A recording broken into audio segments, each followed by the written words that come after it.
পাবনা থেকে পালাতে পালাতে একদিন আমার মা, আমার বাবা একখণ্ড মেঘ হয়ে ঢুকে পড়ল কৃষ্ণনগরে।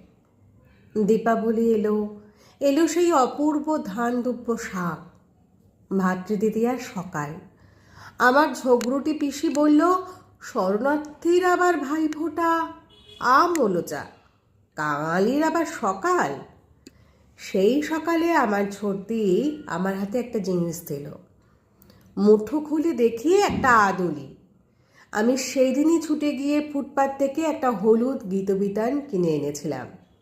আজকেও, আজ সকালেও একা, একেবারে একা একটা ফ্ল্যাটে আমি বসে আছি। ছেলেটাও চলে গেছে দূরে। মুঠো খুলছি, বন্ধ করছি, খুলছি, আর ওই আঁধুলিটা আমার ভাই ফোঁটা।